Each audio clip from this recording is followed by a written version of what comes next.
Alright, so we are going through question 2, which says, an amusement park is planning to build a zip line above a hill on its property. The hill is modeled by this, where x is an element of 0 to 30 inclusive, where x is the horizontal distance in meters from an origin, and y is the height in meters above this origin, as shown in the graph below. So here is our hill right here. The first thing that we need to do is simply find the derivative. So how are we going to do this? So what we're going to do is come up here. Let's just get a good look of everything we're doing. We're going to come to our CAS, and let me move this. We're going to come here. We're going to begin by defining what the hill is. So let's call it f of x. F of x, control, that is going to be control divide 3x multiplied by x minus 30 squared 2000, and we can actually also give it the domain. So the domain would be 0 to 30, so 0 control, oops, sorry, not control, yes, that one, that x control that 30. So that is what it's going to be, and we can quickly graph that just to make sure that we have done it correctly. So add graphs. Let's graph f of x, and that's what it looks like. That looks like what we're dealing with here. Okay, so having now graphed that, what we're now going to do is find the derivative. So we're going to go shift minus, do that, f of x, and that is going to be our answer right here. And let's write that down. Now, as we kind of go through this question, I want to use the notation of f of x. So what that means is I'm actually going to come down here and I'm going to say, let f of x be equal to the hill, so 3x, x minus 30 squared over 2000. And then I can say that f dash of x, which is what we need to find here, is going to be 9x minus 30, x minus 10 over 2000. Perfect. We have now answered the first question. Let's look at the examiner's report and see how people did with this one. So let's come up here and let's expand this out. So as you can see here, the examiner's report has done what we have done. They first let f of x be equal to this, and then they found the derivative, which is that, which we found up here. 93% of the state got all that correct. Other equivalent forms are acceptable. The question was well answered. Common incorrect answers were this and this. Let's keep on moving. So the next thing that we have to do here is we have to state the set of values for which the gradient of the hill is strictly decreasing. Now this question was really poorly done, and the reason why it was not well done is because the question says what is the gradient of the hill. So we're finding where the gradient of the hill is strictly decreasing, not the hill itself, but rather the gradient of the hill. So what that means is we're finding where this right here, the gradient, the derivative, is going to be strictly decreasing. So what we're going to do is we're going to say that g of x, control that, so we're going to define g of x as being this, and now we're going to graph that. So tab g of x is going to be that. So we're finding where this red line here is strictly decreasing. So what I'm going to find is my minimum value there. So analyze graph, minimum for the red graph. Let's just go from here to here. So as you can see, it's going to be strictly decreasing from 0 to 20. And then from that point on, it will start increasing. So what we're going to do is we're going to come over here now, and we're going to say that the answer is going to be this, this, this, this, and this.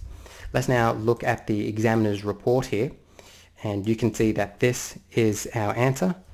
Only 3% of the state got that. 97% of the state did not get it, which makes it probably one of the hardest questions on the test. This question was not well done. Most students interpreted the question as asking where the function modeling the hill was strictly decreasing rather than the gradient of the hill. And so the most common incorrect responses were 10 to 30, or a combination of round and square brackets with those two values. So most people simply looked at the graph here and said, well, it's decreasing from 10 to 30. That's where it's decreasing, and they wrote it down. But they did not consider the gradient of the graph, which is what the question was specifying. Okay, let's keep on going here. The next thing, let's read this. It says the cable for the zip line is connected to a pole at the origin at a height of 10 and is straight from 0 to A. So here is our pole right here, just referring to our y-axis. It has a height of 10 meters, so just here. And as you can see, it is just a straight line all the way down to point A. And it's saying that it's straight from 0 to A, where A is between 10 and 20. So this A here is a variable, and it exists between 10 and 20. The straight section joins the curved section at this point, so right here, and the cable is then 3 meters vertically above the hill from A to 30. So then this curved section is 3 meters above the hill. The curved section is 3 meters above the hill, starting from A all the way to 30. What we now need to do is state the rule in terms of x for the height of the cable above the horizontal axis from A to 30. So what that means is we need to find the curved section here. We need to find the height of this curved section. So obviously what it's going to be h of x is going to be equal to my function of the hill and then just plus 3 to that, because it's 3 meters up from where it is. So to answer that, we're going to use our trusty CAS once more. So we're going to come over here and let's now define this. So we're going to go control this. Whoops, I didn't put in h of x first. H of x is going to be this right here plus 3. So that means what it's going to be is that. So let's now write that in. So let's come over here. So h of x is going to be equal to 3x cubed over 2000 minus 9x squared over 100 plus 27x over 20 plus 3. Whoopsie daisy. Plus 3. That is going to be our answer. So if we come here and we have a look, you can see that that is what is written right here. So in our examiner's report, that is what is written right there. That's an alternative way for you to write it. So an equivalent way for you to write it. 62% of the state got this correct. The question was generally well done. Some students did not give an equation. Others added 10 instead of 3 to F. Why would they add 10? Okay. Silly mistake there, I think. Okay, so having now done that, let's keep on moving. The next thing we need to do is find the values for x for which the gradient of the cable is equal to the average gradient of the hill for that and that. So we need to find the values of x for which the gradient of the cable is equal to the average gradient of the hill. Okay. So the average gradient of the hill from these two values. So the average gradient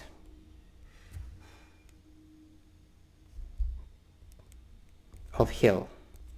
So what that is going to be is simply y2 minus y1 over x2 minus x1. So f of 30 subtract f of 10 over 30 minus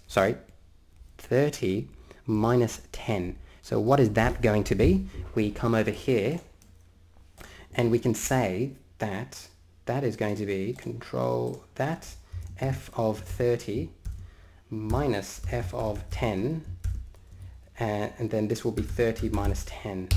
My answer is going to be negative 3 on 10. So we come back over here and we put in negative 3 on 10. So what we want to find here is, if this lets me write, what we want to find here is where the gradient of the cable is equal to negative 3 on 10. So we're going to solve the gradient of the cable is equal to negative 3 on 10 for the x values. So we're going to come over here and we are going to do the following. We're going to type in solve, then I'm going to go menu, oh sorry, not menu, shift minus this h of x, where that is going to be equal to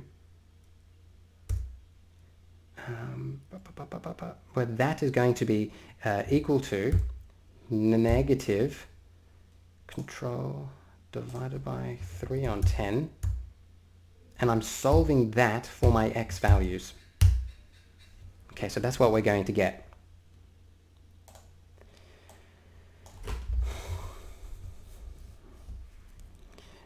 Now, a better way, instead of writing it like that, you can see that we could write this as being, let's not mess this up, it's going to be 60 plus or minus the square root, of 10, the square root of 3 over 3. Perfect. There we go. So let's now check that with the examiner's report here. So they found let's zoom in here. So there is our average rate of change, in which they got negative 3 over 10. And then they found that it's going to be this, 60 plus or minus 10, the square root of 3 over 3. That's what we got. Perfect. A common incorrect answer for the average rate of change was forgetting the negative. Some students used this instead of that. Okay, some students gave approximate answers, which they shouldn't have. And yeah, that's basically how you do it. Nothing too tricky there at all. Let's now keep on moving. Let's keep on moving. Next it says the gradient, and this one, let's kind of zoom out here because this one's going to take some time. It says the gradient of the straight and curved sections of the cable approach the same value at x equals 0. So there is a continuous and smooth join at A. State the gradient of the cable at A in terms of A. So notice here that we have the gradients of the straight and the gradients of the curved section. So what we need to do is figure out what the gradient of the cable at A is going to be. Now there are two ways of doing this. You've got option 1, and that is considering the curved area. So the curved section. So obviously if we want to find what this is going to be, it's simply going to be the derivative of my cable, and then I'm going to sub A into that. That's all it's going to be. If we can look over here for a second, we know that our cable here is simply h of x.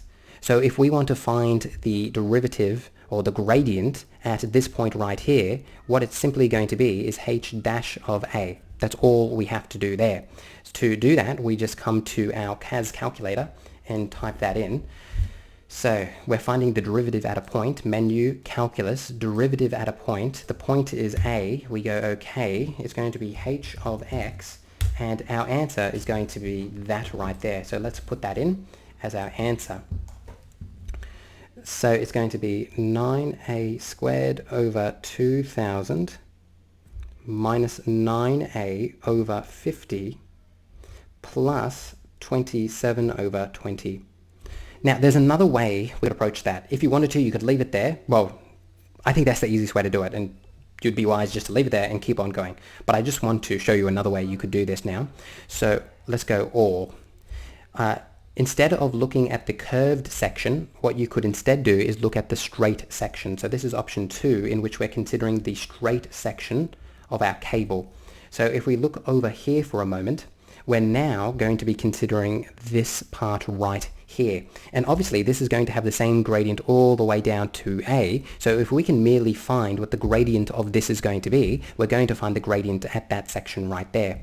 So to do that, what we're going to do is we're going to say the following. We are going to say if we have, give me a moment here to think, what we're going to do it's just y2 minus y1, x2 minus x1. So if this point right here is 0 and 10, what we're going to do is we're going to go b minus 10 over a minus 0. That is going to be the gradient of this whole section, and therefore the gradient at that point. Oh, my voice is cracking. Okay, b minus 10, or we can actually leave that there.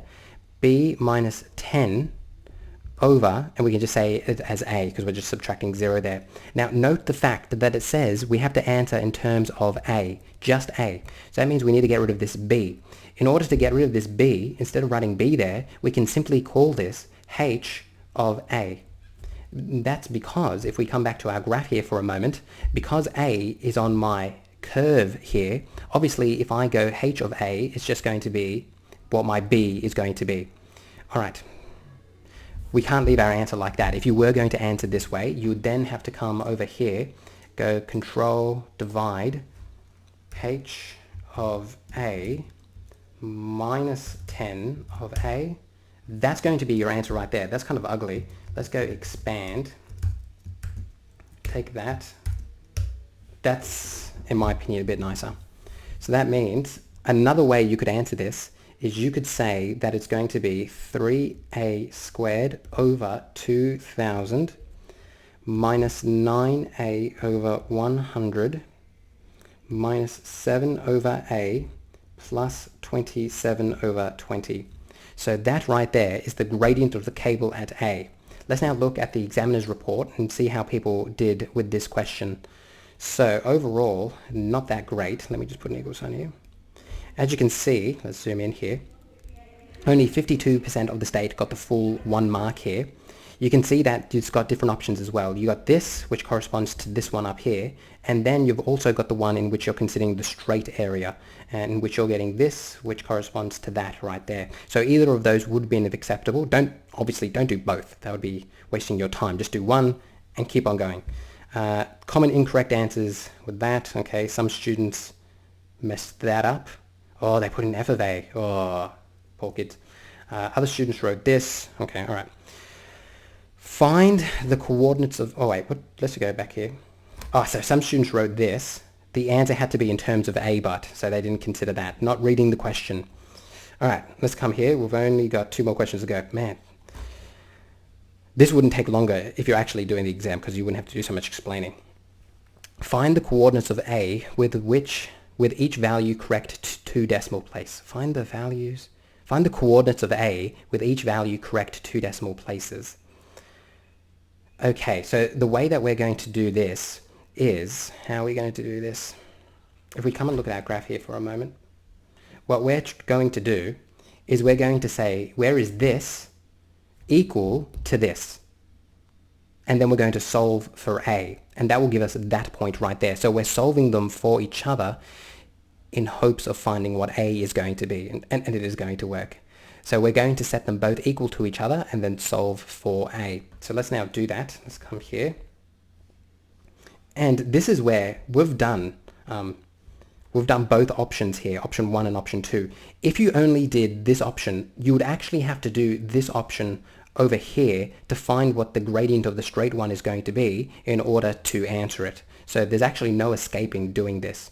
So what we're going to do is we're going to take this, Control C, bring that down. We're going to take this and we're going to set that equal to this over here, Control C. We're going to do that. We're going to set these equal to each other and then solve for A. That's what we're going to do now, and that will give us the coordinates of A. So if we were to do that, what we're going to be doing is solving this is equal to, not that one, this one. We're solving it for A, And as you can see, we get a few answers out here. Obviously, it can't be my negative one, so we can exclude that. Then we've got A is equal to 11.11 and A is equal to 26 point whatever. But if we come here and we look here for a moment, we know that A exists between 10 and 20, so it can't be 26, which means 11.11 is going to be our only answer. So we're going to come over here and we're going to say, based on this, A is going to be equal to, and it's to 2 decimal places, 11.12 is going to be my answer because I'm rounding up there. Please don't make mistakes like that with rounding mistakes. That would be so painful.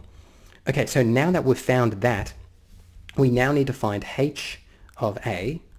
So that means that is going to be h of, sorry, did I say A? Well, it is A actually. Let's do that. Bang. So instead of saying h of A, do you know what I'm going to say?